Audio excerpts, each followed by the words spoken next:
You are listening to the Lucha Central Podcast Network. And now, Lucha Central Weekly.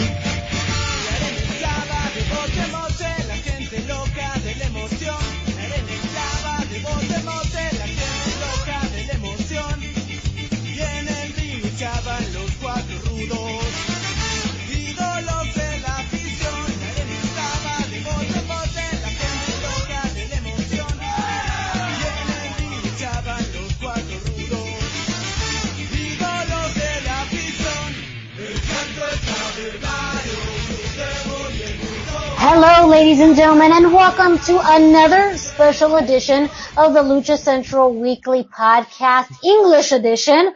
I'm Miranda Morales here, and yes, we have made it to the end of the year, and also we are going to announce the winners of our 2020 End of Year Awards. But before we do that, I gotta introduce my co-hosts. Introducing first, the dashing one, Mr. Dusty Murphy, and joining him, well, is our fax man. Who?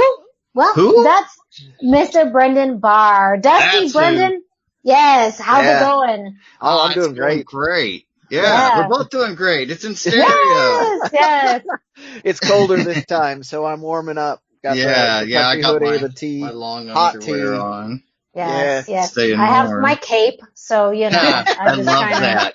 Yes, Bring show the the cape. Look at- cape. Yes, this is Show them Yes. the luchadors. That is the coolest Yep, this thing. is the luchadors. We have, this is the female one that they had. the Black Widow thing. Yes. And there's Black Panther on there too, I saw. And then you have your Iron Man. So that's a good point. We may not see more on there, but I'm very excited. I get to show off my Marvel Lucha Libre top capelet.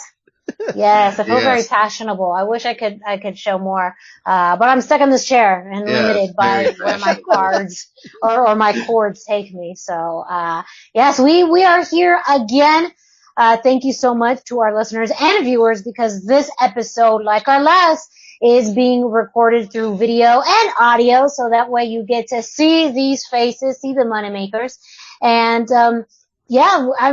last week we went through our 6 categories for our Lucha Central Weekly Podcast English edition, End of Year Awards. And now this week we have the results. We are going to be telling you our 3rd, 2nd, and 1st place in each category. So that too will be very fun, not only to tell you the winners, but also who was just slightly behind.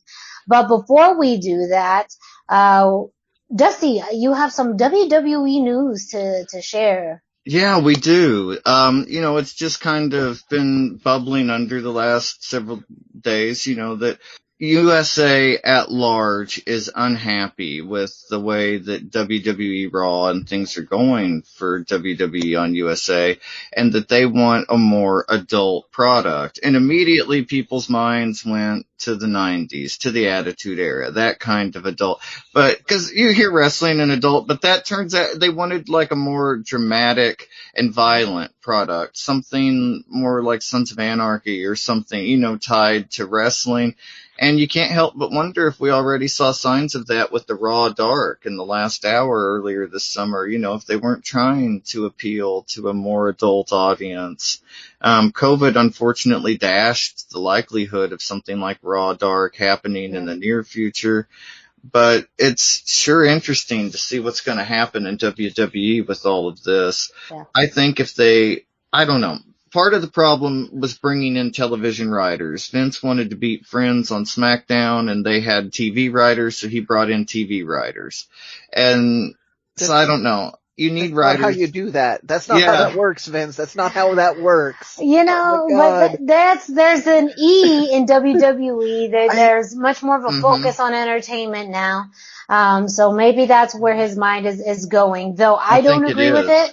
I believe that he should have writers and staff that understand the wrestling product. Absolutely. And I think fans are going to follow. I think that there's been a really long history of WWE bringing on different types of entertainment writers, and it's just shown in the product that they don't necessarily understand some of the dynamics of wrestling. And granted, I think WWE in particular, but wrestling has elements of all our favorite forms of entertainment. It does. It can have forms of comedy and romance and humor and drama, but that's just because you're invested in the characters and the stories, you know, and that's what good writing should be about. And so absolutely. I just feel like there's not a lot of good writing for characters.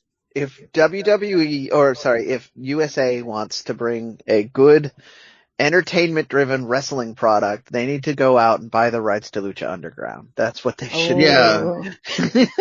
Well, and a big part of the problem for both USA and WWE is shareholders. They are publicly controlled by their USA, you know, under the Universal Corporation, WWE on its own.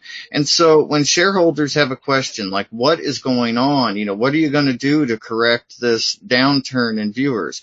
We hired some of the best Hollywood writers. We brought them to Stamford. They're cranking out scripts for Raw as we speak. I'm tearing them up as fast as I can. Yeah, but it sounds good to investors. It's true. And it looks good on paper to have these people.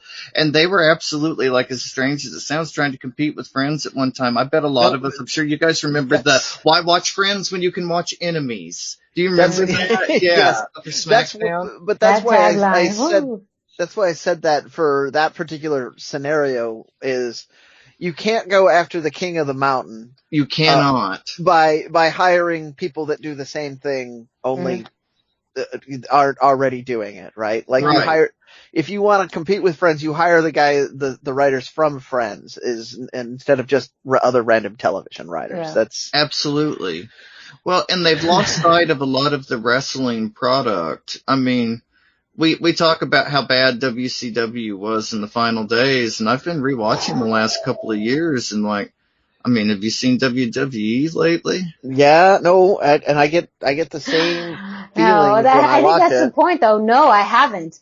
In some ways, just because it's too hard to watch. Like it's too exhausting. It's too much of a chore. It's exhausting. And you spend 3 hours on Monday or 2 hours on Friday to watch 10 good minutes. And no matter which show it is, it's 10 good minutes. You get SmackDown, you get Raw. And they're not even driving, like the TV things are paid for. What they're aiming for now is like YouTube views and stuff. That's why we saw the Seth Rollins, Rey Mysterio family feud stretched out so long. It got crazy views on YouTube. And, you know, so like it's really affecting the WWE product because shareholders. Yeah. And they just have to have it. But whereas somebody like AEW, they only report to TNT and, you know, Tony Khan owns everything. Nobody else has a piece of it. He doesn't have to explain himself to anybody. Right. And we TNT seems to be satisfied with the ratings. Like, absolutely. They obviously are going to ask for, can you do better? But the you bar always they've strive. set. Yeah. But they've hovered around 1 million viewers lately. A couple weeks ago, the Dynamite beat all 3 hours of Raw. You know, like any 1 hour of Dynamite beat all 3 hours of Raw. Yeah. And they've really come along, and you can see it's because they have that personal connection to everything, and they gave things the time to develop instead of this isn't working, people aren't watching, we've got shareholders to report to, come on. Yeah. Well, and I mean, so I don't want it to sound like we're being very super biased against WWE. A lot of stuff wasn't working on AEW. Yeah. But for a long time. But the people they seem to be more interested in reporting to are the fans that are taking the time to say this isn't working for me and this is why. So those, you know, and I respect that more. So I want to make sure, because this is a big thing on the internet. We are not like AEW marks here. I think there's also a difference in just who, like you said, who the company seems to have a more of a vested interest in. And I think for WWE, it's fair because it's a publicly traded company. They have lots of divisions, lots of investors, lots of corporate partners. Absolutely. And so they do have to think more about it than just wrestling fans. They are truly thinking about it from a business perspective. Yeah. But I feel like for fans, that's still a big shift for us from, say, the WWF of even the 90s, is that they used to seem to care more about fans than they cared about, investors. Well, at that point, they weren't a publicly traded company. Yeah, so publicly traded. Yeah. That's the big shift. Once they went publicly traded, they had to worry about that. Well, now they're almost too big to fail now too, and they know it, and they just stopped caring.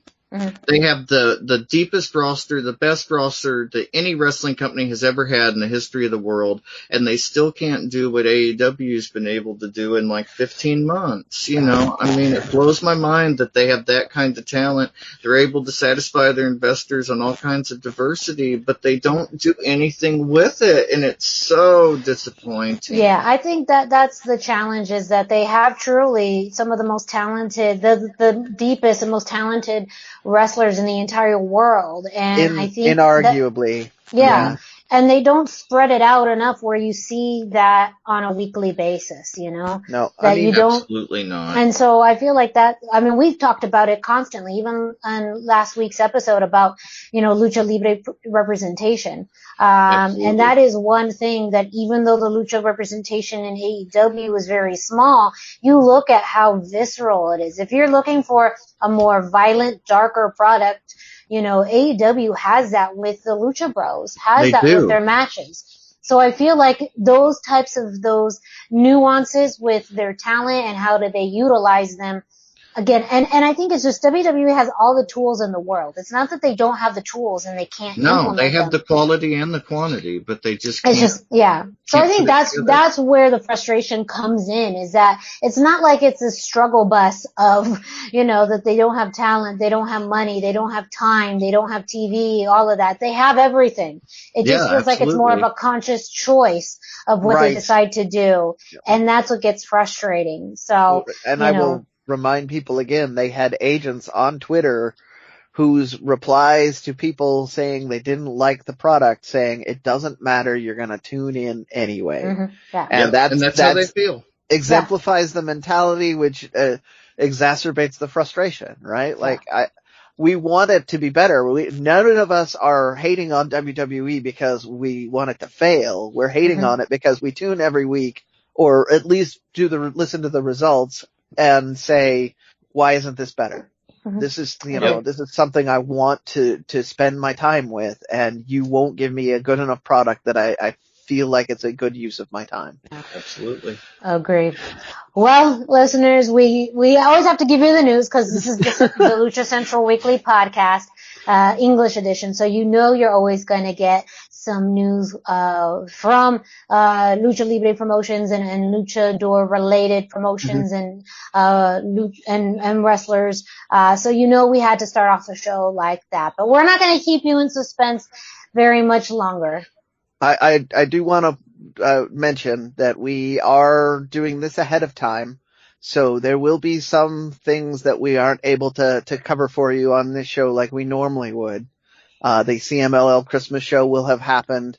We will have results for that. Yes, afterwards. After we catch back up to our live broadcast, but we are filming a little ahead of time so that we can take some time off too. Absolutely. And Phoenix versus Kenny Omega at the AEW Holiday Bash. Mm-hmm. Like we gotta, so there's a lot we'll catch everybody up on when we resume current shows again.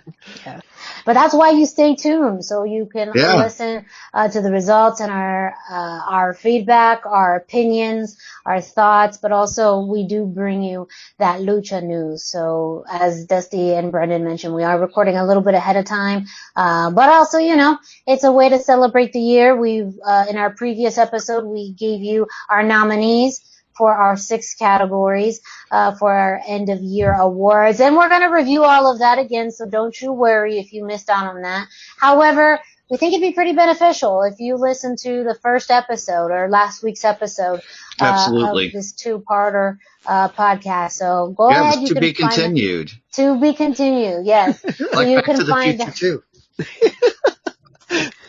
Is that no? It wasn't better. The first one was the better one. There's always those thoughts on the sequels that are better than the originals. Yeah. The only 3 that came to mind is Empire Strikes Back, Spider-Man 2, and The Godfather 2. Yes. Those are definitely an easy 3 to agree with. Yeah. Absolutely. I don't know if there's all better. more. Are there other? Pentagon Jr. Well, yes. See? Il del Vikingo. Yes. That's true. Those are examples of the sequels being better than the original. So there you go. We always tie it back to Lucha. But back yes, to Lucha. That's where our brains are. That's where our brains and our hearts. And our hearts and our clothes at this point. Yeah. We're all doing a little bit of that Lucha repping in our clothes today. Oh yeah. So 6 categories. I'll go over them real quick and then we're going to go into our winners. So as far as the 6 categories, we had Rising Star of the Year, Trios of the Year, Tag Team of the Year, Luchadora of the Year, Luchador of the Year, and Match of the Year. So those are our 6 categories. And up next, well, we're going to go with our first category. We're going to go back to the beginning again. If you didn't watch last week's episode, you didn't know, which one we started off with and those nominees. So we highly recommend that you watch last week's episode. You can find it on Lucha Central's YouTube page, and you can also find it through your favorite podcast streaming platform, iTunes, Spotify, Podbase, Speaker, Google. Anywhere that it's streamed, you could probably find it. But we recommend go ahead and check it out so that way you can hear our thoughts and conversations on all of our nominees. But with the show must go on, we got to do it. So, and the banner's already changed, so we have to move into it. Yeah, that was last week. We got to move on to this week. Move on. Yeah. So again, our nominees for Rising Star of the Year. First we had AEW Sammy Guevara. AAA superstar and also friend of the podcast, Mr. Iguana. AAA superstar himself, Hijo del Vikingo. WWE's Dominic Mysterio. NWA and AEW's Thunder Rosa. And NXT's Raquel Gonzalez. So as we are going to do for these categories, we are going to give you the third and second and first place. Also, there will be probably an honorable mention for most of these categories, if not all, so we'll also throw that out there as well. And so for Rising Star of the Year, again, this category is not necessarily for maybe newer star or someone who's just broken into the business. This is a category in which we all decided and thought of luchadors and luchadoras who had a fantastic 2020, whether their trajectory was just climbing, their visibility, their talent, their presence, and that we expect to see some great things for them in the future. So our honorable mention for this category is Hijo del Vikingo, someone who we saw a lot in AAA and had some fantastic matches this year. Our third place winner is Sammy Guevara. Yeah. Second place winner is Mr. Iguana. And our first place winner, our winner of Rising Star of the Year, Thunder Rosa. Yeah. I don't think anybody listening to this is shocked to hear that we voted Thunder Rosa as having the highest trajectory. Yes. Oh, absolutely. Yeah. And good point, Brendan. So, and I forgot to allude to this earlier, but these are voted by us 3. So we picked the nominees. We did this. So this is separate than what luchacentral.com's doing and other podcasts. So we understand that maybe you agree or you disagree, and that's fine. Let us know on social media. Get in touch. Get in touch with us. We'll give you our contact information at the end of the show. So that way you can let us know through social media if you agree or disagree with these nominations and ultimate winners. But yes, I agree. It's hard to have not selected Thunder Rosa after the year that she's had, and only seems like it's just the beginning for her. Absolutely. Yeah. This was one of 3 categories where we all 3 tied on our first place vote too. Like she was everybody's first place vote out of the group. Yeah. And I mean, she can do anything. She's been all over TV this year. I think that her impact will be felt in, a huge way. I think that people someday far off in the distant future, we'll look back at this and be like, wow, Thunder Rosa, you got to see her wrestle. What was that like? You know, that must have been incredible. And, you know, because we were there, we lived it. Yeah, I was going to say 2020 will be known as the year that the world really got introduced to Thunder Rosa. Absolutely. 100%. And again, too, I mean, just her efforts in NWA being, you know, at this point, while also making history. I mean, she was the first Mexican-born NWA women's champion. The way that she took that to other independent promotions throughout the U.S. and to one of the biggest stages that the NWA's had in quite some time, and that's AEW. I think it was Dusty who mentioned it during the last episode, but before Kenny did it, Thunder Rosa did it. Yeah, absolutely. She was the cross-promotion star ahead of time, yeah. Yep, yeah.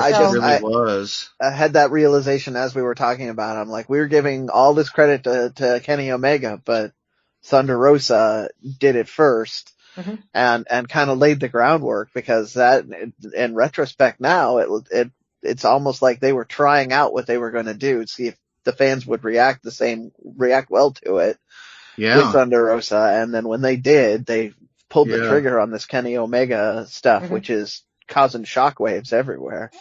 Yeah, people responded so positively too, and there wasn't even a question of, well, is she gonna drop NWA, you know, and join AEW? I think there, you know, after the belt, there was some questions there for a while, but now it's just like, how cool! Look at what Thunder Rosa's doing, you know, and just so cool. She's got her own dojo now, the Dog Pound Dojo. She's got her 3 top stars. They were on AEW Dark last week. I mean, incredible stuff going on for Thunder Rosa. The world is her oyster this year. She can really do whatever she wants.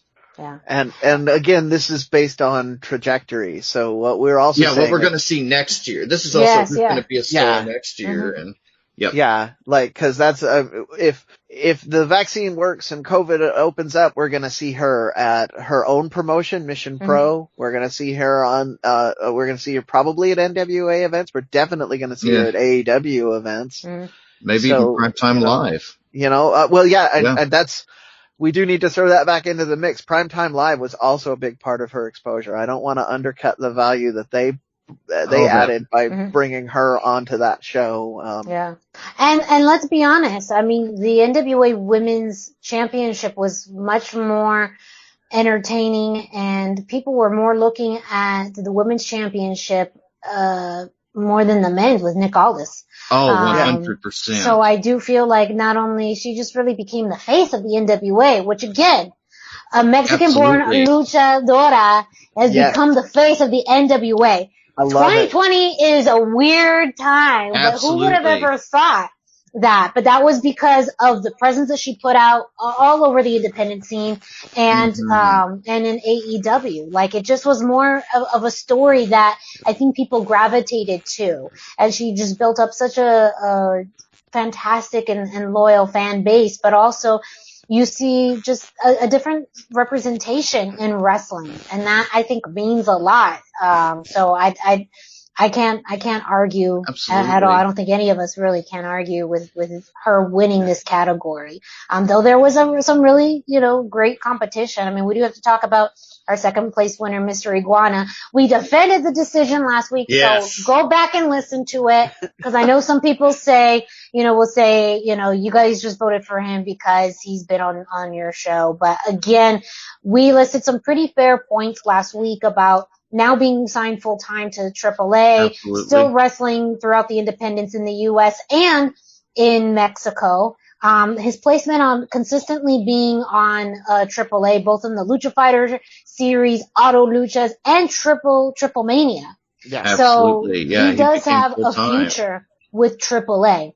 Yeah, it is very, very obvious. So, and his internet presence is going to continue to grow. I think a lot of people are looking at him as somewhat of the Orange Cassidy of the Lucha Libre world. He is. And that's not a bad thing. Some people are going to say that's not a great thing, but again. No, I mean it the best way when I say he is absolutely, his work with social media and, like his presence online, his character work is next level. And I mean, it's hard not to vote for him. Anybody that's seen him, like my wife says, her favorite luchador is Mr. Iguana. Like he just catches your eye. Anybody that's a casual fan, a young fan, he's easy to remember. He appeals to everybody, but he can go hard. He's wrestled in CZW. He knows Brazilian Jiu-Jitsu. He's got that martial arts background. And there's so much variety within his own work that it's easy to see him as a star next year. No matter what comes for him, he'll take that opportunity. And I would just a little behind the curtain on that. Like nobody said he was the hottest one, but he climbed up to second place because we all saw something in him and put his name back into the conversation every time. Yeah. So yes. Yeah, it's not just because we're friends, it's because he's awesome. Yeah. Like, he's not my friend. I don't want to, then he's going to be like, I was going to say, there's this girl on the internet saying that she's friends with Mr. Iguana, and so you don't want Yeska coming for you, Miranda. That is also true. You think Yeska's going to be happy with that? Oh, no. Let me clear the air for Yeska. Yeah, it is strictly a professional admiration. Why should you visit thechairshot.com? Thechairshot.com is your home for hard-hitting reviews, news, opinion, and analysis with attitude.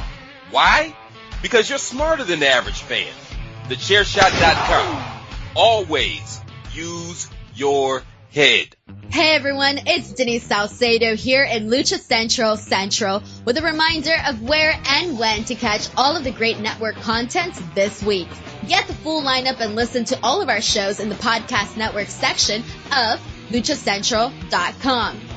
On Tuesdays, Math, Mats, and Mayhem takes you inside the world of Lucha Underground as they take you weekly through the series with the benefit of hindsight and the benefit of special guests from the groundbreaking series. Check out the premiere video stream every Tuesday at 2 p.m. Pacific, 5 p.m. Eastern on the Lucha Central YouTube channel and at luchacentral.com. Then listen to it on your favorite podcast platform every Wednesday. Tuesday nights live, it's Wrestle Boss, where Fabi Chulo talks MMA and pro wrestling with special guests and listener call-ins. Visit WrestleBossLive.com Tuesday nights at 7 p.m. Pacific to listen live or call in with questions or download the show on podcast platforms on Wednesdays. Wednesday nights live on Facebook, it's Spanish show La Mesa de los Márgaros, giving you both the news and the chisme from around the lucha world. Special guests and a whole lot of fun make it one of the most talked about shows in Mexico. Thursdays, it's Straight Out of the Bodega with Papo Esco and PWR promoter Gabriel Ramirez as they have guests from throughout the wrestling world pull up to give an inside look into their careers.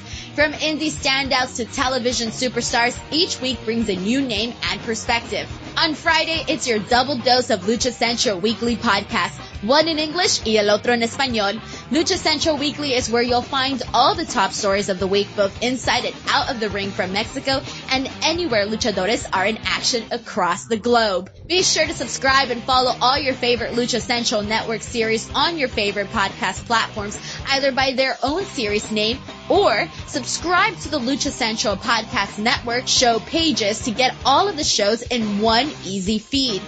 And please consider giving a rating to help more fans find the shows that you love.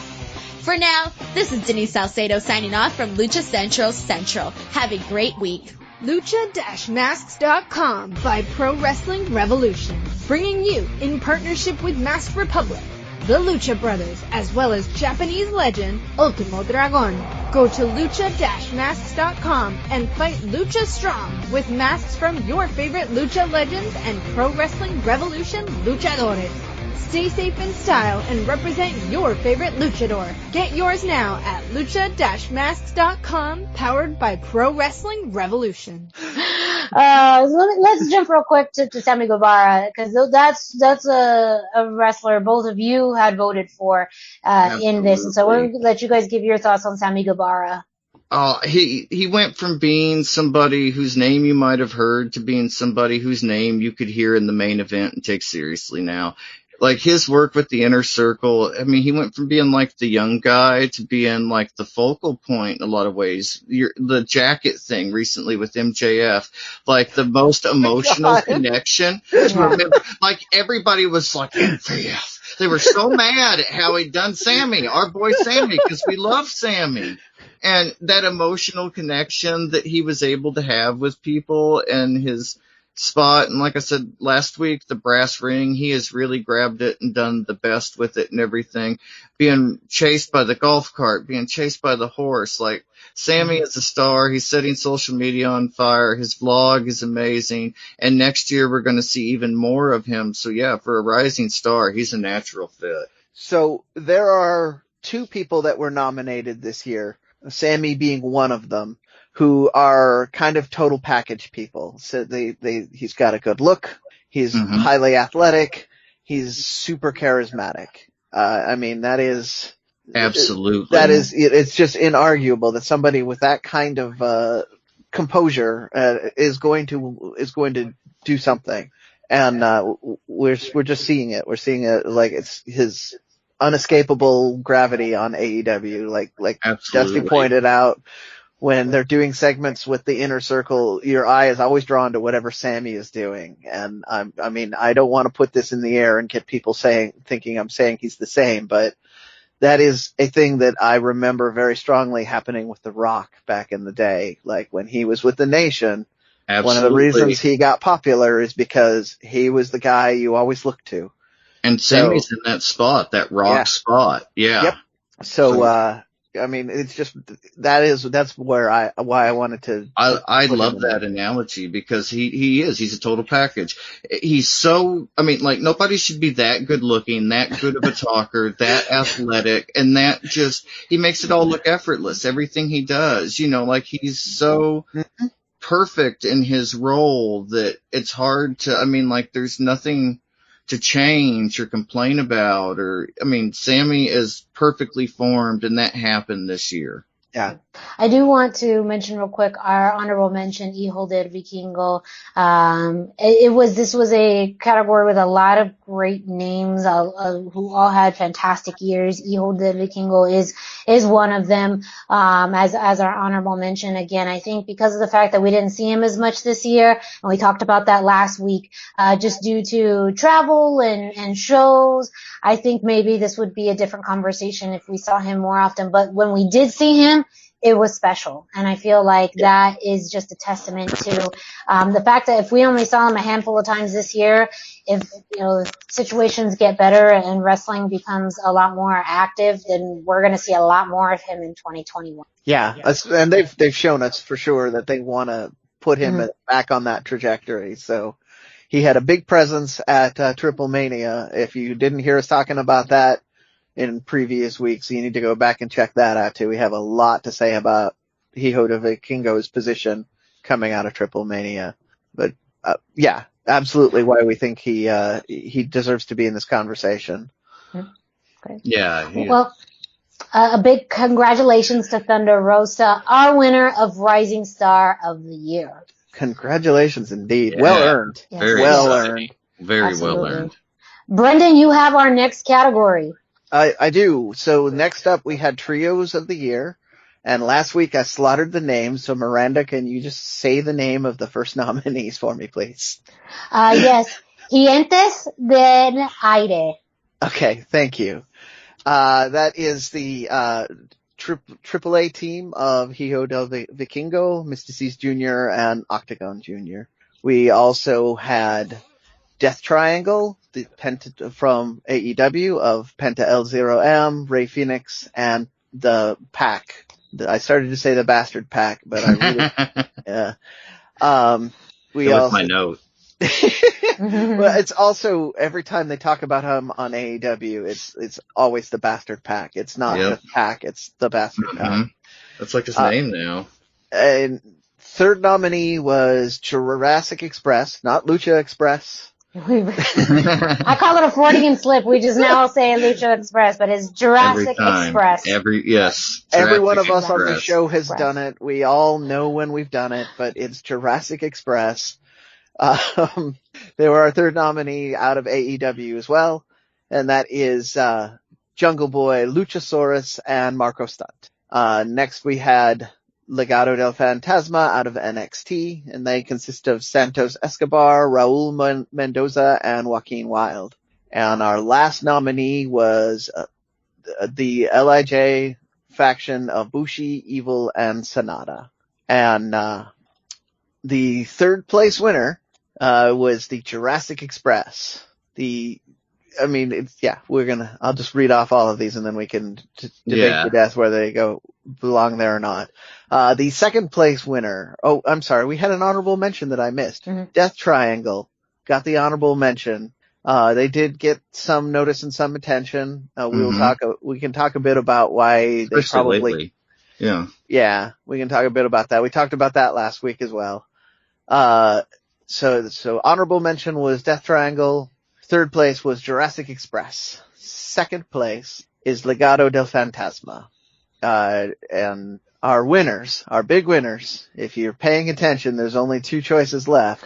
The fact that I'm about to say it one more time, Miranda. Yes.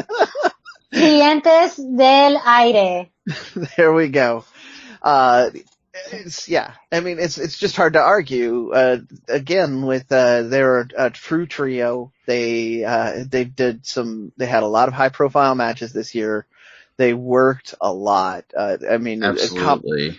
A common thing we found is that with the uniqueness of 2020, we had issues where some people we just couldn't get eyes on for a good portion of the year. And it's unfortunate that this happened because it does change the results a lot of ways, but we have to go with what we can actually see. And we saw a lot of matches from them and all of them were good. They were incredible. They're a next level team. Like, I am so impressed. Yeah, I have to admit, I think a lot of our conversation last week helped kind of swing my vote in this direction, just because of the fact that all three of these luchadors are just fantastic on their own, but there's something else when they're all together. And I feel like that truly is kind of a core value of the trios. A lot of times they're built out of three individuals who are great, but when they come together, it's just, something different. And I feel like they define that a lot. And even then it feels like a true trios, even though, Hijo del Vikingo was out for a bit, and he's kind of, a rising star. Mysticis Jr. and Octagon Jr. themselves too are, amazing luchadors, and any combination of these in the ring, is something that fans are going to enjoy. So I feel like at the core, the strongest trio, all three, really was, Gientes del Aire. I couldn't agree more for all those reasons. I mean, they're also the trios champions. It was last year, but they've had a long feud with Poder del Norte and Fresas Salvajes, and then the individual way they all broke out this year. These guys are all future superstars, 2021 superstars. They probably won't get to be in the trio scene for long because they're all so good. Yeah. And so it's very nice to reward them at this moment and understand the magic and the beauty. You always wish you knew the good old days while you were in them, and this is their good old days, when they were in the trios team, and this is, it's incredible to see them, and they had such a special 2020. Absolutely. So to the point that you made about them being an authentic trio, I feel like that's why the much more high profile Death Triangle only got its honorable mention. Absolutely. It's just three guys. It's not as much of a trio. They don't work together. We see the Lucha Bros work together, but it would be a lot different if we saw some others split off of them into the faction. Yeah. And we just didn't see Pac enough this year. We didn't even see them a lot in matches this year as a trio. Yeah. So just towards the beginning and the end now. Mm-hmm. Yeah. And then, again, I spoke a lot on it this last episode, but Legado del Fantasma, who managed to get they got edged out just a little bit, but they were the other authentic trio in here. Yes. And they were the strongest second place vote in the show. Yeah, no, it was pretty unanimous. And again, I think it was just, looking at, and it's different because they're wrestling in the WWE and NXT. So the style of wrestling is a little different, but they are some of the best luchador ambassadors in WWE. Absolutely. And when especially some of the video packaging and imagery that they've been using in NXT has been, level. Yes, chef's kiss. Like a great. You have a sense of unity and identity with Legado de Fantasma, and it's just been so good. But you're right. You kind of know Santos as the leader, and then Raul and Joaquin as the backup. But again, I think was talked about last week where whether it's Santos in a match, Joaquin and Raul in a match. Raul in a match, Joaquin in a match, they're always there. You always have a sense of what's looming with them. And so that kind of support outside of the ring, is something pretty dangerous for other teams to have to navigate through. But, I absolutely agree with what Brendan said about, out of all the rest of the nominees too, this is really another pure trio. They absolutely are. And they've changed a lot of what it means to be a luchador in WWE. And that's important to acknowledge, too, because he has shown you don't have to be flying off of the ropes and doing frog splashes to be a luchador. And, that's important. We've seen so many. You're either a Rey Mysterio luchador or you're an Eddie Guerrero luchador. That's how WWE sees you every time. And he has changed that completely and turned it upside down. And for that alone, he deserves this spot. It's just incredible what he's been able to do in NXT in such a short time. Heritage, tradition, and culture. Yes. I believe that's the three he said, but, the three pieces of magic to the max. That's what he loads his mask with. And, but it also is very emblematic of his, of the Legado de Fantasma stance on Lucha Libre. They're making sure people are aware that this is not, a comedy opener. This is not, the 24/7 title. These are legitimate wrestlers with heritage, with respect, that need to be treated with respect. And, I love it. We do need to take a second to talk about our third place winners too. The Jurassic Express again. Yes, not Jurassic the Lucha Express. Jurassic. Yeah. Whatever you do to remember things, remember in school, like you made up these little, words or patterns to remember things. Yeah, Jurassic Express. So, we talked a lot about why they deserve to be here, and also I think we talked a bit about why they weren't necessarily the top one. They are another solid collection of three very good individuals. Right. And I mean, everybody loves the visual concept of the boy and his dinosaur that is Jungle Boy and Luchasaurus. I feel they're a stronger tag team than they are with Marco as a trio, even though they are a trio. Yeah. Because that pairing is so strong between Luchasaurus and Jungle Boy. And, I mean, like, those guys are, no pun intended, but dynamite. Like, you love to see them. It's fantastic. And they're both talented in their, separate ways. And in some ways, they're both really agile. They're high flying, but they're just, Luchasaurus is more of that powerhouse, and Jungle Boy, is kind of more of the agility and speedster, aspect. So it complements very well. And even, like you said last week, Marco Stunt in and of itself too, he can wrestle, and he has a crazy agility. They just have a flow, but also a personality between all three of them. That's very fun. Yeah.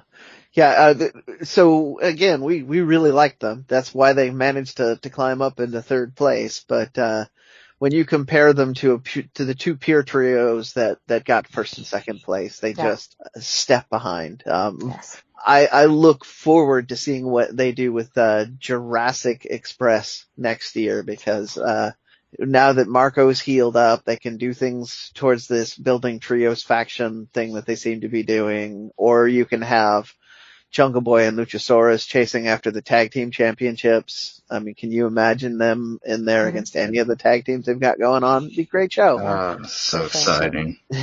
Yes. Well, speaking of tag teams, Dusty, you have our next category. Yes, our full lineup, all the nominees, just to refresh you, were Caristico and Mystico, TH2 from Caristico and Mystico are in CMLL, by the way. TH2 from AEW, Lucha Bros from AEW, Miss Disease Jr. and Octagon Jr. from AAA, Andrade and Angel Garza from WWE, and late edition, thanks to Miranda, Ivelisse and Diamante. And so our winners, our third place was TH2 from AEW. Second place was Lucha Bros from AEW. And our first place was Ivelisse and Diamante from AEW. Coming in at the last minute and cashing in the Money in the Bank. Yes, and they were our most immediate number one. Like everybody, all three of us voted them number one. And it really shows that, I mean, I've said it before on the regular podcast, AEW gets tag team wrestling. They do it right. Like they really value it. And this shows the strength of that because every one of our finalists was an AEW wrestler. That is true. But it also shows the strength and the confidence that they had in the way they booked Ivelisse and Diamante that we put them ahead of everybody. I mean, ahead of everyone. They were our favorite tag team this year. Mm-hmm. They won the World Tag Team Cup. Like that's a huge deal. The feud with Thunder Rosa, that involved Diamante off and on, but Ivelisse, we mentioned it last week, Ivelisse really started the revolution in women's wrestling for AEW. Like that was the beginning of good women's wrestling, was when Ivelisse came in and her and Thunder Rosa started to feud. And so they were just on top of the game. They get it. The way they work as a team is so much stronger than any other tag team you see. Even somebody like Proud and Powerful that have been together forever and have a similar dynamic and kind of a loose connection there. They don't seem to have the telepathy and the simpatico that Ivelisse and Diamante have, where they can work together wordlessly and get it all across instantly. Yeah. Like with just a look, they know. I know. But you're right, Dusty, because even then I'm thinking, damn, did we miss the boat with Proud and Powerful in here too? I know. And that's tough because we haven't seen them really wrestle as a tag team in quite some time. Year. But also going back to your statement, I still, and exactly that, they're all coming from AEW. And so that is the one thing that AEW was getting right. They are the best. They just do a marvelous job on tag teams. And I'll tell you kind of just my reasoning behind putting Ivelisse and Diamante over the Lucha Brothers, because on the technical side and some of the best wrestling matches absolutely came from the Lucha Bros. But I think going back to what we've discussed too, is just more of the presence and meaning of them as a tag team and the impact that they had on the women's division in AEW and winning that tag title cup or the tag cup and just opening a lot of doors for other women, other tag teams, a great storytelling between them as enemies at first and then bringing them together. It was a smart move by AEW because let's admit, we thought the whole reason this cup was being put together is to put Brandy and Allie over, yeah. Brandy and Allie over, and so there was. I was fearful of that. I was too, deeply. Yes, I had a table ready to flip, and we were ready for it. But no, I think it was so. To me, it was not only the great tag team work that they had in the matches, but just the significance of them as a tag team. In AEW. And I also think it's a lot harder because in the men's division, tag team division, there's, a lot of competition. And so I think it makes it a little bit harder when you're comparing all of the men's tag teams. With this one, it just felt different. It felt more meaningful. And they just took names and kicked ass, and I couldn't be prouder. Are still mostly doing it. They suffered one loss in this whole year, or two now. But I mean, it's they put them in tag team match after match, and they've won a ton of them. I have one tiny little dispute with you, Miranda. I don't think that they were the beginning of just the women's division. I think they were the beginning of AEW actually doing really good, serious wrestling in the undercard instead of just. I see what you mean. I think meaningful wrestling in the other part too. Yes. Yeah. I think that they were the beginning of that, turning that corner where like every match on AEW Dynamite in particular, but even Dark had some meaning and had something that you wanted to see out of it. So I think that even if they were a symptom of that and not necessarily the catalyst for it, it's still important to note that they were part of that and a huge part of it. That's part of my vote. Yeah, very good point. And I think the interesting thing too with this voting compared to some others, we don't have an honorable mention because we all voted pretty much the same. And so I think that too shows that, not to say that other promotions don't have a focus on it, but the strongest came out of these tag teams associated with AEW. But also, the Lucha Brothers in general though, with AAA, they too, they just have had fantastic matches, and you do think of a true tag team. And we spend a lot of time. Lucha Bros. You think of the Lucha Brothers, and that presence with now being more familiar to American audiences, that's huge. That's really, really big. So for me, the reason that the Lucha Brothers didn't get a top vote was that we didn't see them doing much as a tag team this year. Yeah, that was hard. Yeah. And we saw them more as solo guys or involved with Eddie Kingston than we did as a tag team necessarily towards the latter half. But when we consider them a larger tag team, we talked about this just now with Ivelisse and Diamante, but like these guys don't have to have any kind of words spoken between them or signal. Like the way they work together is just, it's supernatural the way they can work together in the ring. Yeah. And I love to see it. Some of the destroyers, like the double destroyers they do, are just beautiful. Things that we couldn't have even imagined people doing in wrestling 20 years ago. And like they have to be included for their impact in both wrestling at large and especially Lucha Libre on an international scale. They're kind of the Lucha Libre tag team. That's what brought them back up for sure. Yes. They are the consummate Lucha Libre tag team. They didn't have the impact that Ivelisse and Diamante did this year. Right. Which is why I felt that they deserved that first place, but they always deserve to be in the conversation for tag teams. Yeah. Well, and our third place team, TH2, we talked about their kind of progression and evolution in AEW from starting off a lot on Dark. And that progression from Dark to Dynamite and being, contenders for the tag team championships, and Helico having a match recently with Cody Rhodes, seemed like they're slowly moving their way up to I don't even know what you call it in AEW, not the main roster, but just more of that bigger picture. Yeah, they're moving up the card. Yeah. So, and they're just fantastic. They are a solid tag team. Good. They've been working together for years, and to be on a platform like AEW is amazing for them. I said it last week. Cool. I expect fully for them to be in the tag team title scene again, and I think they should win the tag titles. I think they should take them from the Bucks. Legit competitors, yeah. And if anybody could take on the Bucks and kind of negate or at least equal their high flying, the kicks and everything, it's Jack Evans and Angelico. These guys get it to so many degrees, and we have seen Angelico do everything. He's got kind of a submission style now, but he can do anything and take all comers. And so I don't see how TH2 can go through 2021 without becoming tag champions. Well, I can, but it only is as testament to the AEW tag division. Yes, that's true. If they don't, it's not for their lack of doing. It's just because there was more going on. And maybe TH2, I would love to see them in the title picture, but maybe they don't need the titles because they're so good. Right. They can be upper card without the push of having the belts, and that's why and the tag team division in AEW is so deep and so robust that you can have tag team feuds that don't revolve around the belts.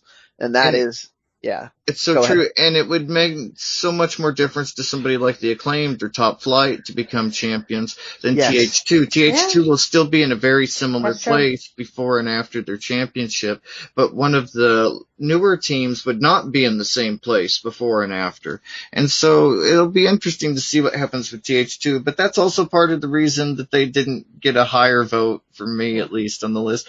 But a third place I felt very good about. Like, they needed to be included, but I don't think they did as much as Lucha Bros this year, and they certainly didn't have the impact or just the synergy and the electricity that Ivelisse and Diamante have this year. Agreed. So before we get into our next 3 categories, Brendan, why don't you go ahead and tell us a little bit more about luchacentral.com? Absolutely. If you're reading this and you haven't visited luchacentral.com, it's time to do it.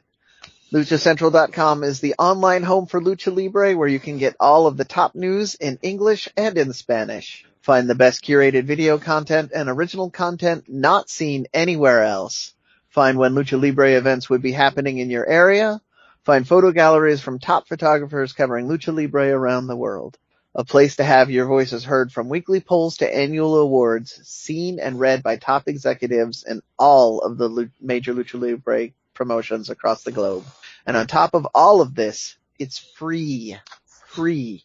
My favorite price. Free. Absolutely. So go visit luchacentral.com, your centralized place for all things Lucha Libre.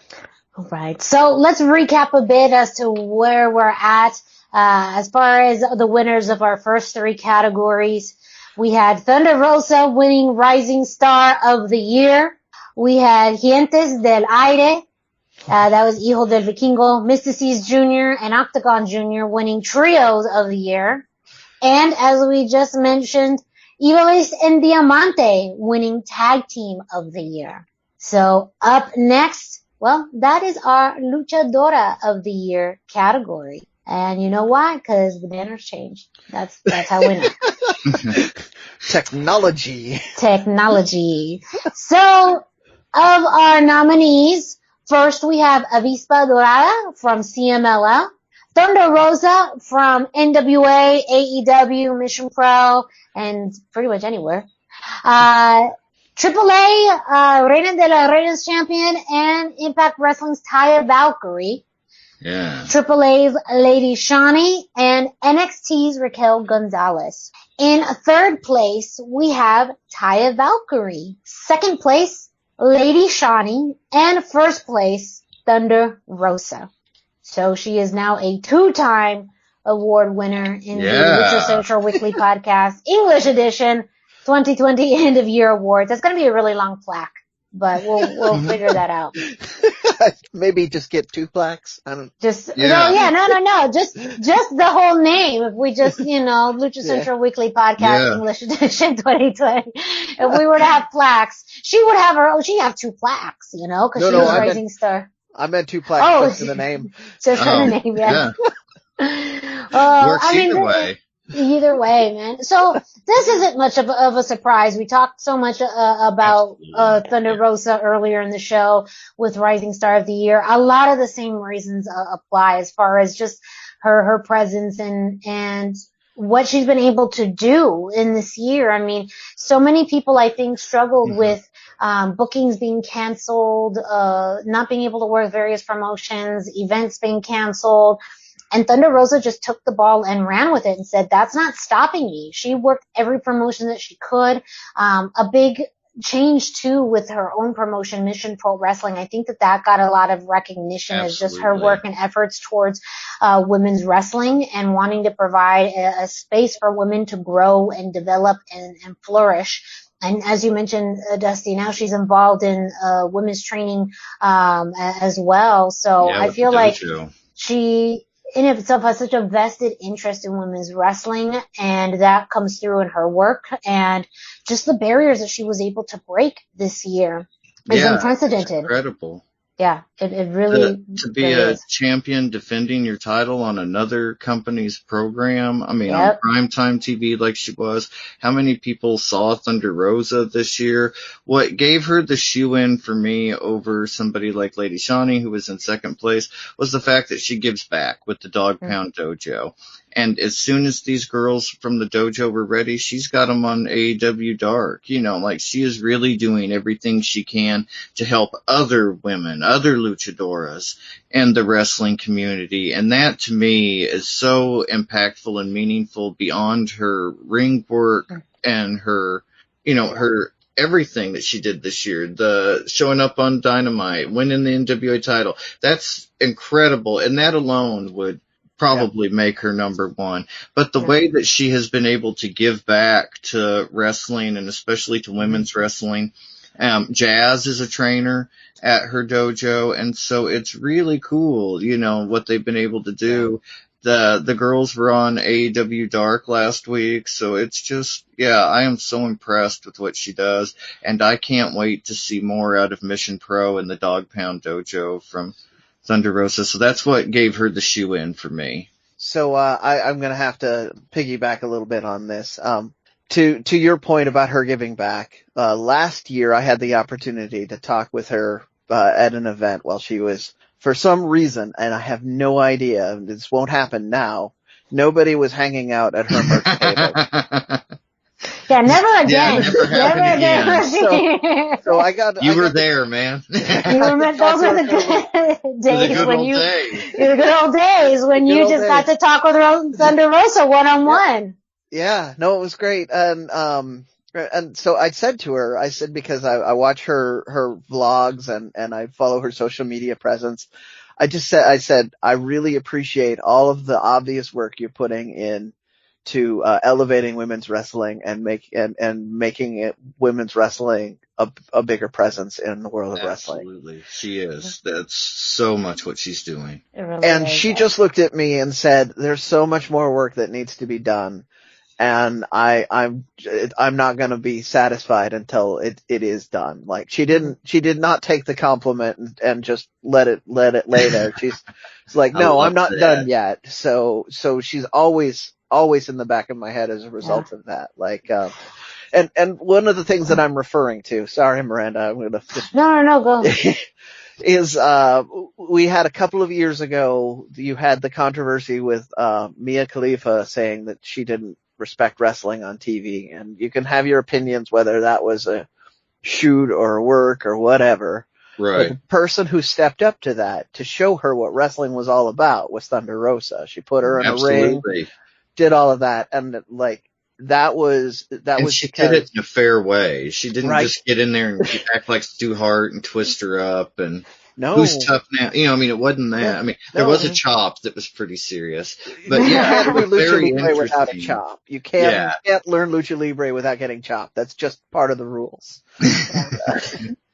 Well, I just wanted to echo, I think something that the reason why she said she didn't just take the compliment is that doesn't seem like that's the type of person she is. No. She doesn't seem to be complacent with some, and I think that's what we see in her work is that she's not complacent with the level of success that she's had. She's always pushing to do more. And so that's how I'm sure even ended up on AEW, is wanting to push boundaries, wanting to do more, wanting to explore things that have not been done in women's wrestling or just work between wrestling promotion. And so I feel like that's why not only do we imagine her as a rising star, because we absolutely imagine that that's only going to grow, but as a luchadora, you see that in her styles and in the versatility, understanding and learning Japanese wrestling, of course, Lucha Libre, mixing that in with MMA, understanding the US style. Just, she truly does blend so much within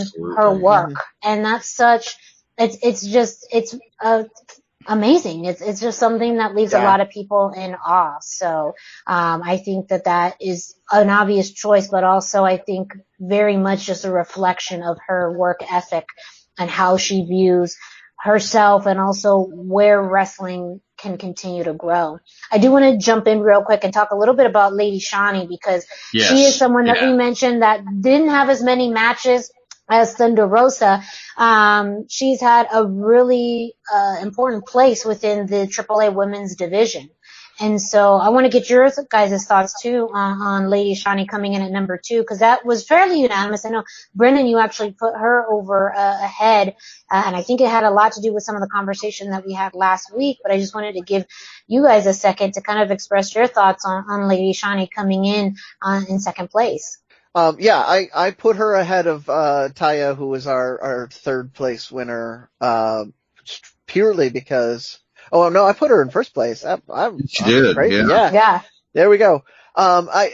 She has been on the solid working side. She's been doing things that were good for her spot in AAA, good for keeping the women elevated. I'm just so Thunder Rosa has been a rising star, meteor. It's a force that's hard to argue with, but Lady Shani has been a strong pillar of the community there, the Lucha Libre women's community. And, when we were talking about it, a couple things that Dusty said really convinced me to go from a second place to a first place vote. And then I just really felt like she was, so Thunder Rosa is kind of transcendent and almost beyond just luchadora in some ways. Absolutely. If you're talking about an actual luchadora, I felt like Lady Shani was emblematic of what a luchadora of the year looked like. That's kind of why I went with that. That's very fair. And she had a huge presence this year. She was at Lucha Fighters. She was at Auto Luchas. Mm-hmm. She was at Triple Mania, of course. She had a run-in the main event after the Copa Femenil. We really saw a lot of Lady Shani this year in a big way. Mm-hmm. She's a huge part of the AAA merchandising now. Ahead of Auto Luchas, there was a lot of merchandising, and we saw, even like windshield visors and stuffed animals of Lady Shani. During the COVID experience, when masks were hard to find early on, a woman went viral in Cancun for wearing a Lady Shani mask. I love that story. Yeah. It was so cool. And so, Lady Shani is really that level. It's incredible how high up she is, how well respected she is. Anytime Taya talks about Lady Shani, it's always in the best terms. Yeah. She really thinks highly of her. And so we're in good company if Taya agrees with us. This is one of the most important luchadoras. And that's true. Yeah, it's just, she's incredible. And her presence this year she's been around more than most women in AAA this year. And she's wrestled everybody. Of course, Laidra, but, she had matches with Big Mommy this year. We saw her, in the Copa Femenil, she wrestled everybody. And so, for all those reasons, she was just so active this year and, did the best, made lemonade out of lemons when 2020 came and did everything she could to help AAA and to, kind of launch herself up. And she's really at the top. She's 2-time Reina de Reinas champion, and I think soon to be a 3rd time. If Taya loses to anybody, I think it'd probably be Shani. So we'll see what happens. Yep, absolutely. I agree. And I do agree with what Brendan said as far as you're looking at more of what you understand about luchadora to be. And when I do think of that, she is just so well regarded and loved by the public, especially by kids. She is that top Technica. And speaking of her llaves or I love seeing those in her matches. They're just some of the best. So, we talked about, with some people, you look in the dictionary and you find them, a picture of them in a definition. I mean, she is the top face. She is the top Technica. She is, yeah. And so I absolutely agree. When you look at it from that perspective, you can absolutely see how she won second place. And with Taya coming in at third, I think a lot of it really was more from what you guys had said too. I mean, prior to COVID and even now, just her world presence. She's even everywhere. though, she really defended is. the title overseas. I don't know how many. I mean, I didn't have time to do research, but I would wager it's very rare to defend Reina's championship in England, and so that's really cool that she got to do those things this year. Yeah, and again, I mean, she is still La Reinas de la Reinas champion. Absolutely. She still has the respect of Lucha Libre and incorporates that in her style, both in and out of the ring. I think that it would be different if this year we didn't have the pandemic. I think we would have seen so much from her, but she also has such a really strong, consistent presence on Impact Wrestling. And it seems like that's where she may be staying for, the immediate future. And maybe it is because of the fact that she has so much flexibility working with other promotions and going overseas by staying with an Impact over a AEW or WWE. But I think that she still also helps carry the tradition of Lucha Libre into a U.S. audience, and almost in a mainstream too. So that she continues to do even through this year.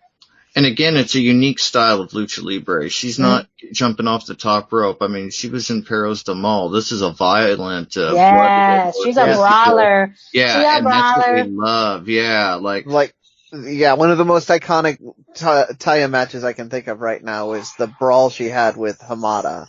Yes. Yes, that is an incredible match. She had the blood all over her face. Yep. Yeah, that was kind of like, when old school, when you thought of Taya, that was one of the images you thought of. Mm-hmm. She kissed Pero at the end of the match and had it was incredible. So, hey, congratulations to Thunder Rosa, our luchadora of the year. Up next, Brendan, you have our next category. Our next category is Luchador of the Year. So, very much like the last category, only with the gentlemen. Our first nominee is independent star Laredo Kid. Our second nominee is AEW and AAA star Penta El Zero M or Pentagon Jr. Our third nominee is Octagon Jr. out of AAA. Our fourth nominee is Santos Escobar out of NXT, or you might have known him under another name, which he performed under this year, and every time I go to say it, it shoots right out of my head. Jorge. Yes. He was but he was also Jorge Bali. He would have Fantasma. Yeah. We're just gonna stick with Hijo de Fantasma for right now. It's so weird because I couldn't say Santos Escobar forever. I kept calling him Hijo de Fantasma. There's always those little mind blocks that we have. I don't know what it is, but I stall constantly on names. I always have them on the tip of my tongue, and then I just stop. My head just won't let me catch up with my mouth. But that's why we're a trio ourselves. That's why we help each other out. We're true trios. Yeah. And our last nominee was Hechicero out of CMLL. And we covered a lot of why a lot of these people are on there. I'm going to once again throw out, Hechicero got our honorable mention nod. So this may be maybe like the only the second or third time you've ever heard us talking about him on the show. And that's only because he's in CMLL and it's sometimes hard for his product to get through to us. So, we have matches on Lucha Central that he's in, and we have, CMLL has him all over their YouTube channel. So if you're hearing about him now, go check him out. Our third place winner was Santos Escobar or Hijo del Fantasma. Our second place winner was Laredo Kid, and the big winner, which again, listeners of the show regularly will not be surprised by this, but it is Pentagon Jr. / Penta El Zero M. Dusty, I know you're probably chomping at the bit to talk about Penta again, so just go. Yeah, what a year he had. That match against Kenny Omega, the matches against Phoenix on Dynamite, being tag team champion with Phoenix and AAA, his work at Lucha Fighter, I believe he was at one of the Auto Lucha shows. I mean, he did everything he could to get out there and perform for people this year when it was like such a sad and hard year for everybody. To kind of give us that entertainment and to put his own health on the line was really respectful and admirable of Pentagon. And again, those matches with Phoenix, that showed people so much more of what Lucha Libre could be on Dynamite, especially the second one. They went hard. The mask tearing, the blood, you know, I mean, like that was an intense match. And it was incredible. And so many people told me afterwards, were like, man, I didn't know those luchadors could wrestle like that. And I was like, oh yeah, you know, like that's what they're great at. So he's opening people's eyes to what lucha can be and kind of, you know, expanding the greater consciousness of Lucha Libre and the more casual fan and the more, you know, like the family-oriented watchers and whatnot. And so that is really exciting and incredible for what he's been able to do this year. Yeah, I think just the work that he's been able to do between two major promotions, AAA and AEW. And be a star in both. Yes, and be a star in both. I mean, I feel like that's, again, pretty unprecedented to do that around the same time. And I think being able to almost flip a little bit back to that heel Penta that we saw in Lucha Fighter and also in AEW. You know, that is the bread and butter. Like, that is the moneymaker Penta. But I think even in the limited capacity, a fantastic year. And also, to the credit, it shows you don't have to win a championship to be successful in a year. It's you have consistently great matches. You have a presence that draws people. That's what people will remember. And I feel like out of this year, out of all of the luchadors listed, he has had the most memorable year. He really has. And I don't know if he even needs a title at this point. He's kind of like The Undertaker, where you don't need a title to enjoy him, and that he can be the top guy with or without it. You know what I mean? Like, it doesn't matter either way. He still can be a top guy. And it only elevates the title now at this point when he has it, because his name recognition and his star power is kind of beyond all of that. Like, it would be amazing if he got to be AEW World Champion, but I don't know that the tag team championship for Lucha Bros would even mean that much at this point.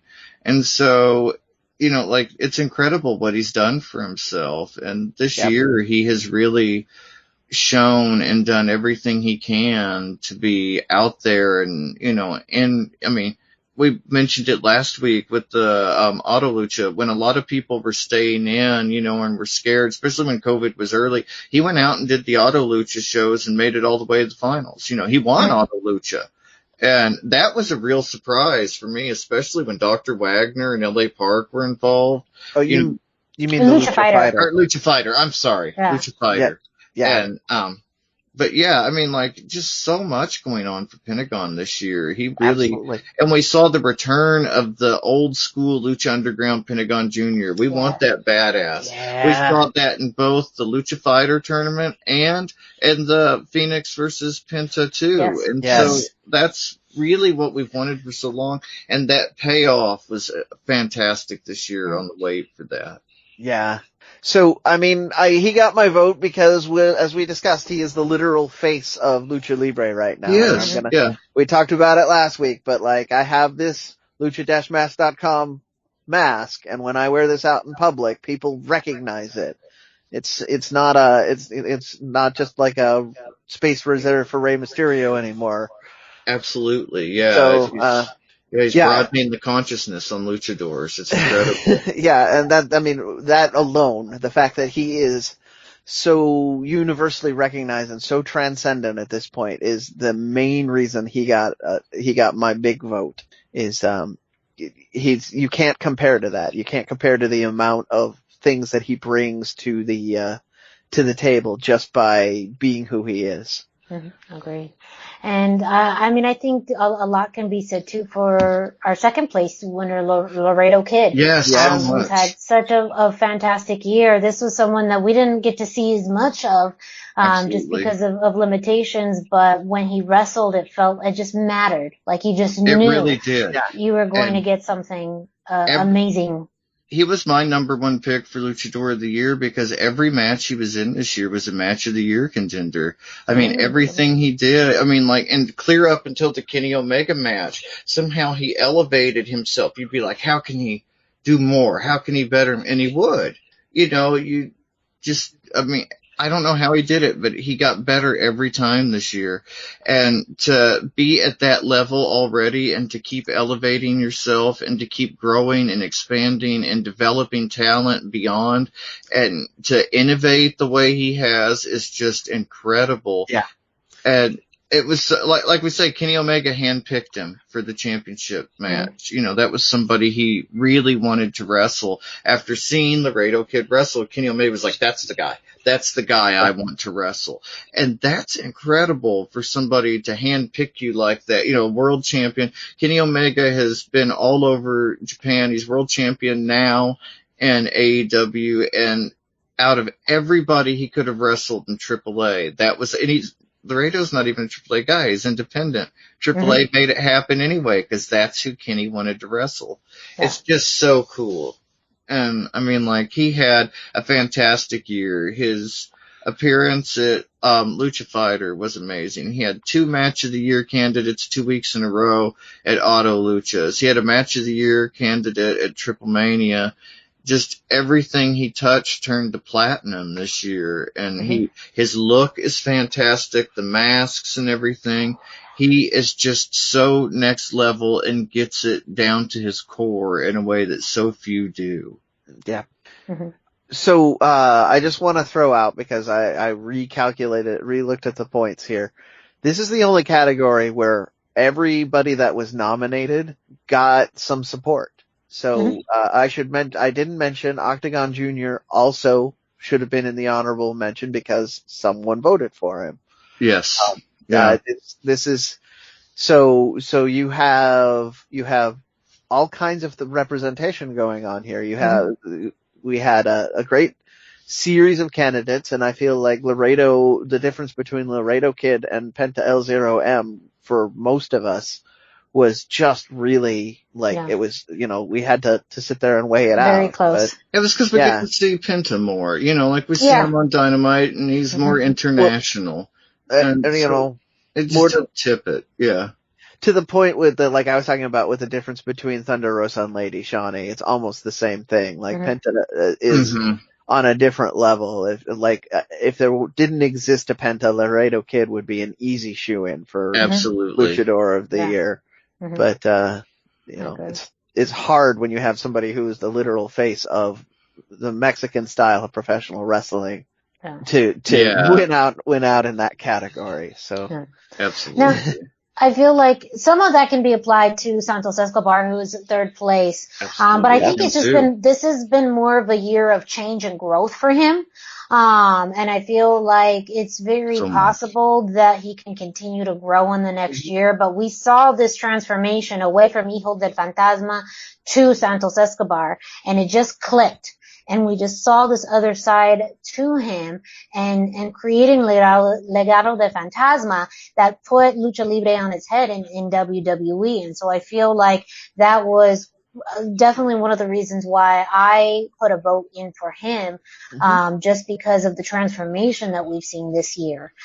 Someone that was, and to be honest, he's only been working for WWE this year. I think his first match was part of that 205, or the Cruiserweight, championship tournament. Yeah, it was. Yeah, the Cruiserweight championship tournament. And so the fact that he's done so much in literally less than a year, when you think about it, is a pretty big testament to him. And my hope is that he continues to develop and Legado de Fantasma continues to grow individually, but he is really that mechanism for it to happen. And NXT is a perfect place for him right now because we've seen what happens on Raw and SmackDown. And it's like, no, do not keep him, keep Legado. keep them all in NXT for as long as possible because there's this sense of edginess and cool. And I also feel like that's one of the reasons too why Penta is, you talked about The Undertaker too as kind of this correlation of not needing a title. Mm-hmm. I think Penta is making Lucha Libre feel cool, feel badass. It's so cool and badass and dark and yeah, like he just does a great job about it. He makes it something you want to be. Yes. So I feel like Legado as well is making it something a little bit more mature, a little bit more adult and serious. And again, you could see in the ring, he has wonderful matches. And I think, again, it's very different because in WWE, even in NXT, he's only going to be having, 10-minute matches tops. And there's still problems with WWE not putting the Cruiserweight Championship on NXT takeovers. Like, I feel like those things hinder him and hinder the championship. But this is, I think, is an example, though, of how both he needed the championship and the championship needed him. And both have benefited from this mutual kind of resurgence, redevelopment, like regrowth, whatever this is. But I feel like the Cruiserweight Championship now has been taken much more seriously and it almost feels more valid than it did. Not to say, anything about the previous champion as far as the technical ability, but I feel like Santos is bringing the full package to the Cruiserweight Championship. He was what they needed. I mean, like, they tried so hard to get there a few times and just couldn't figure it out, couldn't get the right guy, but he was what they needed, and he weighs 204 pounds. So it's easy to move up beyond the Cruiserweight, and, if he just has some Arby's that day, he can you never know. Go wrestle for the heavyweight championship. So I like it. I love his whole positioning there. The whole way they've set him up as champion is fantastic. He can use so many things to his advantage, but when he's in the clutch and it's just him, he can still pull off the win. And like, that's so cool. He just really, he's a special guy and they treat him like a special guy. Yeah. I think the only reason that he didn't do better in our voting was just, he hasn't reached the height of his potential yet. Yes. That's absolutely it. He's still on an upward trajectory. Yeah. Agreed. So again, a big congratulations to our Luchador of the Year, Penta El Cero. Yeah. Now, our final award of the night. Dusty, go ahead and take it away. Yeah, we have the match of the year. This is the big one. Our nominees were Titan versus Soberano Jr., Santos Escobar versus Drake Maverick, Pentagon versus Io del Vikingo at Lucha Fighter, Penta versus Phoenix 2 at AEW, and Kenny Omega versus Laredo Kid at Triple Mania 28. Titan versus Soberano was at the CMLL anniversary show, the 87th anniversary show. Yeah. And Santos Escobar versus Drake Maverick was on NXT. And so our third place winner, we actually had a tie. It was tied, Titan versus Soberano Jr., and also Kenny Omega versus Laredo Kid. Our second match, or second place, was Pentagon versus Io del Vikingo at Lucha Fighter for AAA, and our winner was Penta versus Phoenix number 2 for AEW. And what a fantastic match. We've spoken about it here, mentioning Penta, but oh my gosh, this was a national television return to the Pentagon Jr. we remembered. They really set him up as a badass, and it helped for the surprise so much with the family because they really just beat the hell out of each other.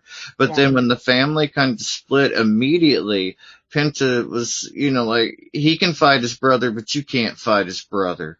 And so he immediately sided with his brother, and it's such great storytelling and added so much to their story and their presence and their placement in AEW that I am just so I mean, like, I've rewatched this match probably 15 times since it first aired. It's fantastic. Everything about it. There's nothing where you're like, oh, why'd they do that? No, like, there is no filler anywhere in the match. They just go as hard as they possibly can the whole time, and it is amazing. Yes.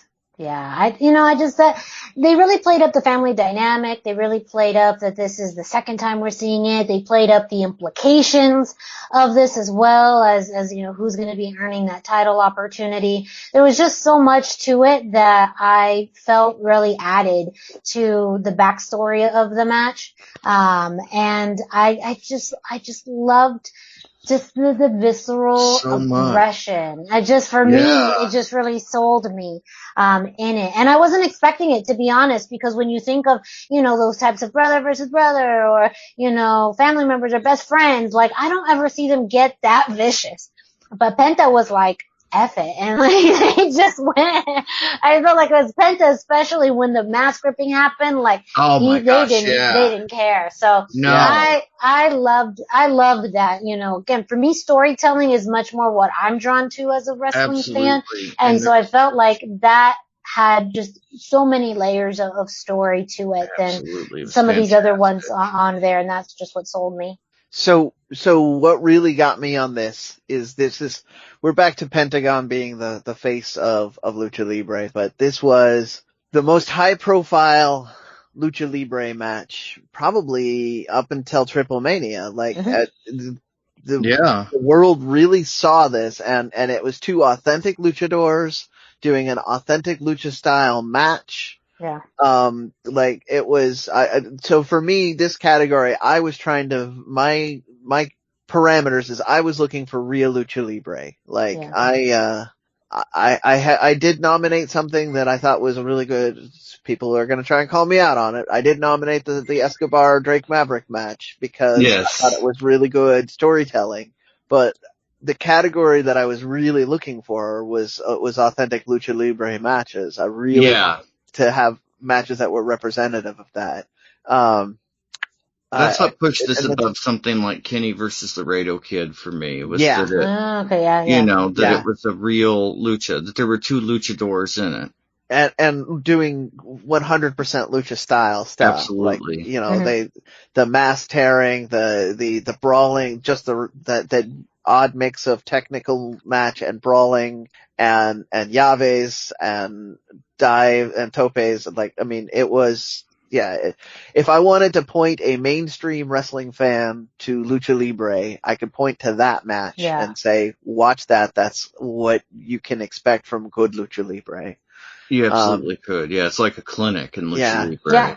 It's like a 10-minute clinic for American fans. It really is. Yeah, I mean, like, so my complaint a lot of the time, is that Lucha Libre gets hybridized. It got rebranded as being all about high flying based on the popularity of high flyers. Rey Mysterio.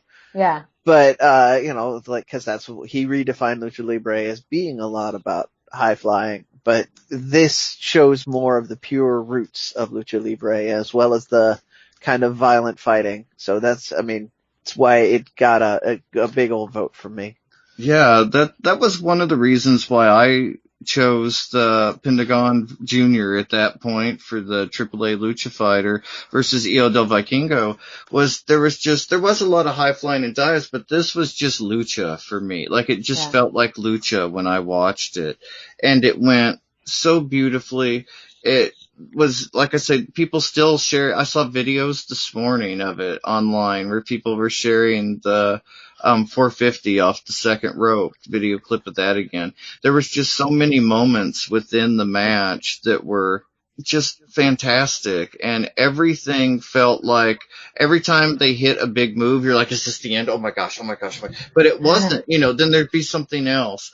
And it wasn't a marathon, it was a sprint, and they went as hard and as fast as they could go, and it was just so fantastic. I mean, you cannot imagine the precision that they are able to commit to and engage in at the speed that they're moving. It's just fantastic and unbelievable. It's just incredible. And I thought it was the highlight and the best match of the whole Lucha Fighter tournament for me. Yeah.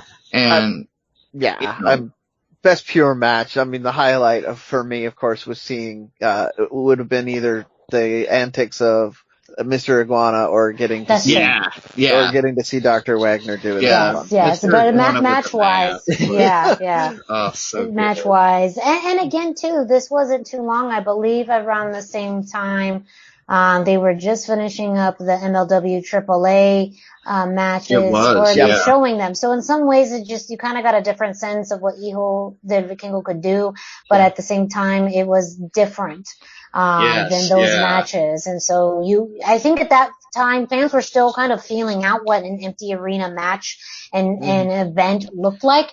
And the fact that they did so well with nobody there, I think that was the best empty arena match ever. And his best AAA match of the year. I mean, it really was.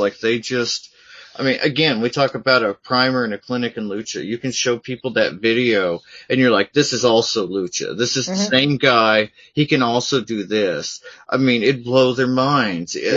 It's the bookends. I mean, and it's Pentagon too. He can do everything. And so there's no mistake that Pentagon is in 2 of the, 3 top matches. It's obvious. He's the guy. And he does so well at it. I do have to point out, his Phoenix is what a lot of mainstream people turn to. And he's nowhere on this list. That's not really a slight on him. He's a fantastic wrestler. Yeah. But I mean, we just are so, the persona, the presence, everything else of Penta is really just so next level that a wrestler like Phoenix, who is fantastic, just clearly wasn't on our minds to the same degree that Penta was. Yeah. Okay. He has that je ne sais quoi that Phoenix doesn't have right now that makes him so compelling, and you just can't take your eyes off of Pentagon. His physical presence, just his being is somehow more alluring to your eye right now, especially. And and part of it's the tweener Rudo style that we get from Pentagon. Everybody loves Rudo.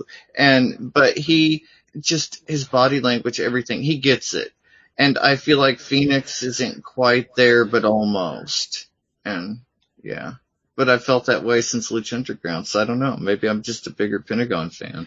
I mean, I think there's something to be said for that. Maybe you're leaning more. Who knows? Who knows what the next year will bring? Maybe next time when we do this, we'll have different thoughts. Or maybe I'll have the same exact. I guess we have the video footage to prove it now. So. Yeah. Well, and again, a lot of people in the world really love and know Phoenix. He also had a big cult following, and he's all the incredible. way back to Lucha Underground. And I love Phoenix, but in terms of the best, I don't know that he's necessarily in that conversation for me or most Lucha fans right now, unfortunately. No, not yet. Now, I do want to talk about the balance between our 2 third place matches, because one is, two different sets of votes for this, but one is one that probably wasn't as seen as much as the other. So I'm very interested in getting your guys' thoughts as far as maybe the comparability or differences between Kenny Omega, Laredo Kid, and Titan versus Sobriano Jr. Well, they were both on the biggest show of the year for their respective company. They were both held kind of in weird circumstances. They both went viral. There's a lot of similarities, but that's kind of where the similarities end. With Kenny Omega versus Laredo Kid, you had Kenny Omega coming to Mexico and kind of trying to help elevate AAA as much as anything, as much as himself at least. And with Titan versus Soberano Jr., these are guys that have tagged together. They have a history together. We've seen them build that up in CMLL, and so it was really exciting to see them wrestle each other. Yeah, there was just a lot of difference, but they I mean, the Soberano Titan match, that's probably not going to be mentioned by as many people, but it was just as exciting. It just didn't have the name brand recognition that Kenny Omega brought to Triple Mania. Yeah.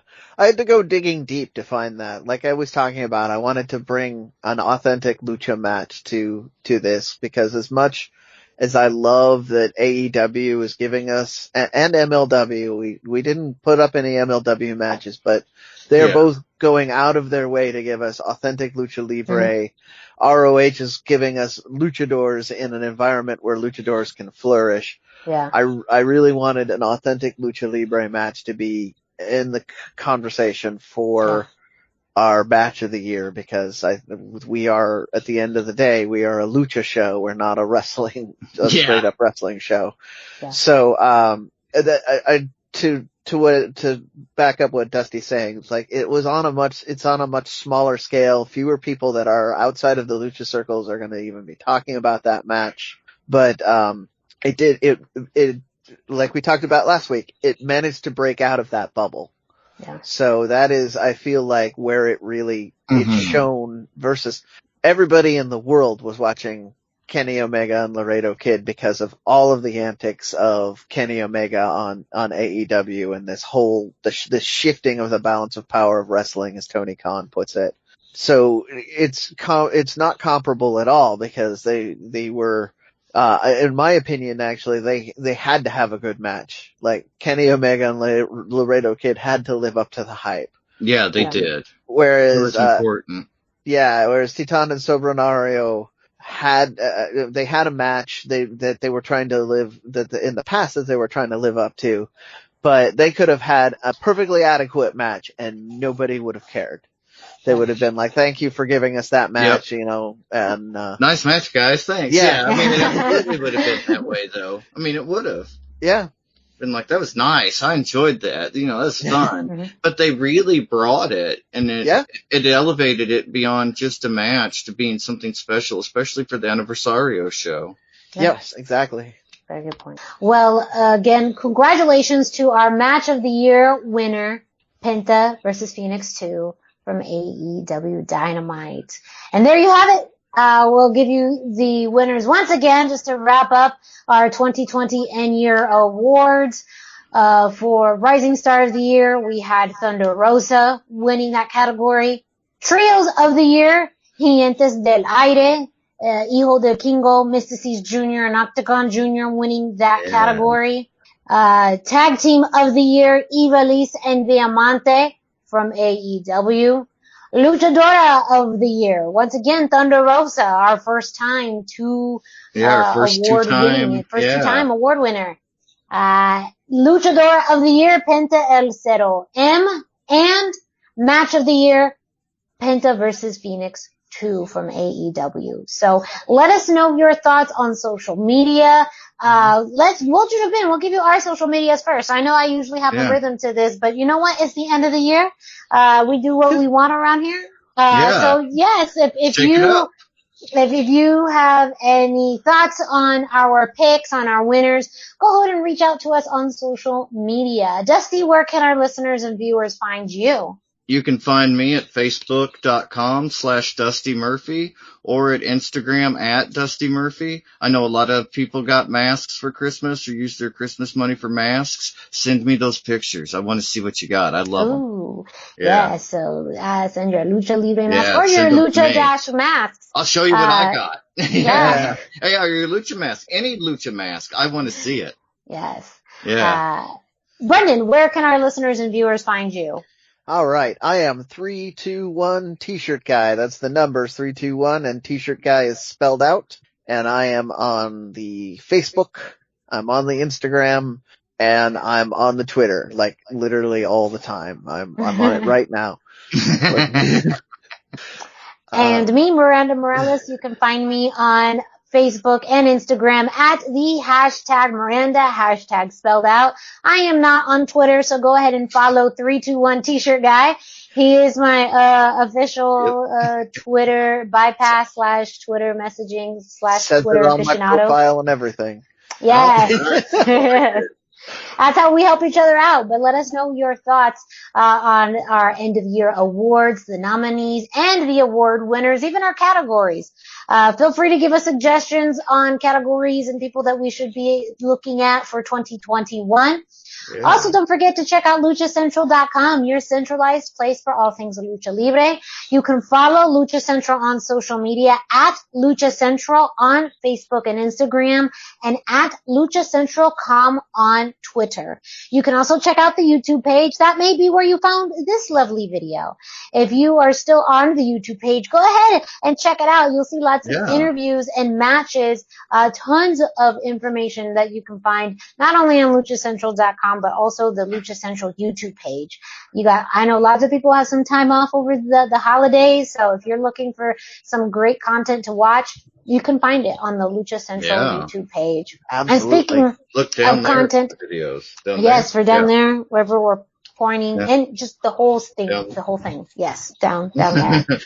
check out the watch our videos. And speaking of catching up, well, you can listen to all of the previous episodes of the Lucha Central Weekly Podcast, English and Spanish edition. We're part of the Lucha Central Podcast Network on luchacentral.com, but you can also find us on your favorite podcast streaming platform like Google, Spotify, Podbay, iHeartRadio, all the other ones I'm forgetting right now. We're pretty much everywhere. Speaker. Yes. Just all of it. Go ahead and check out all the previous episodes. And of course, even last week's episodes where we review and talk about all of the nominees, for the 2020 end of year awards.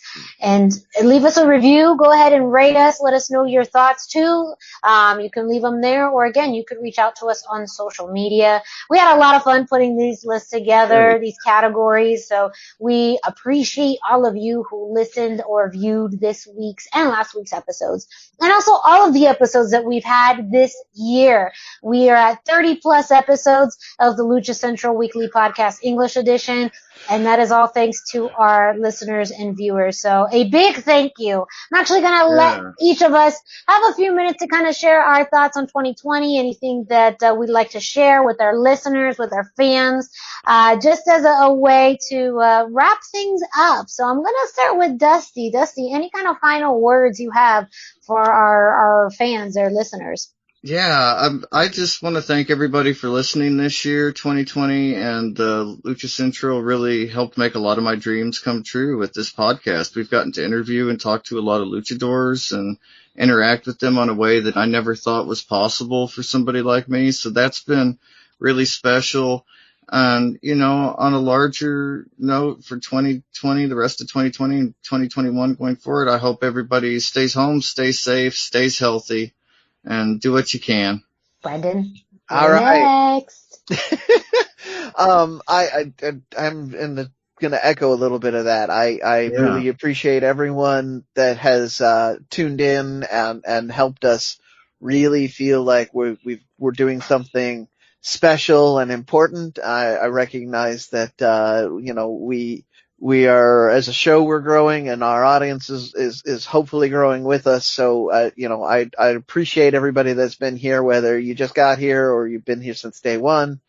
And it just really, I love hearing everything from you guys. Like, in every episode, I would say something that I knew wasn't probably factual, and I'd get called out on it. And I jokingly say I look forward to the internet correcting me on that, but it's true.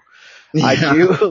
I do look forward to hearing from you guys, and if it takes me being wrong to do it, I'll do that, but I'd rather, since this is going to be part of the New Year show, there's the old adage of New Year, New Me. That's not what I want to do. I want to keep putting up the same great stuff you like. Absolutely. We'll happily add stuff or make changes for you, but I feel like, we've got a kind of a good start, and we don't need to really try and reimagine things. So thank you for sticking with us. Yeah. A big thank you again to the listeners. I always say that because I'm always really appreciative. We all are. Yeah, that someone takes the time every week to listen to this podcast. It means a lot to all three of us. Mm-hmm. This is something that is still, a new venture as we started earlier this year.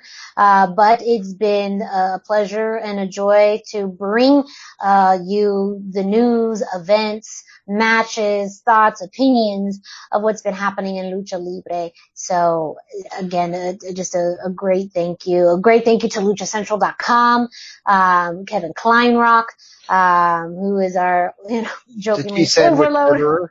Yes. May not know how to make a grilled cheese sandwich, but knows how to run a successful website and several Lucha ventures. So yeah, you can't win them all. If anything, I enjoy the fact that he has a weakness because he also goes without sleep. So, yeah, he sleeps like 3 hours a night for real. Yes, it's crazy. Yes. I don't know how he does it. And he's still able to do all of this well. So no matter what time of day and night you text Kevin, he texts you right back. Yes, he's amazing. Like that. All of the podcasts on the Lucha Central Podcast Network, seeing all of those podcasts and interacting with the group from Masks and Mayhem, the Jerry Villagrana.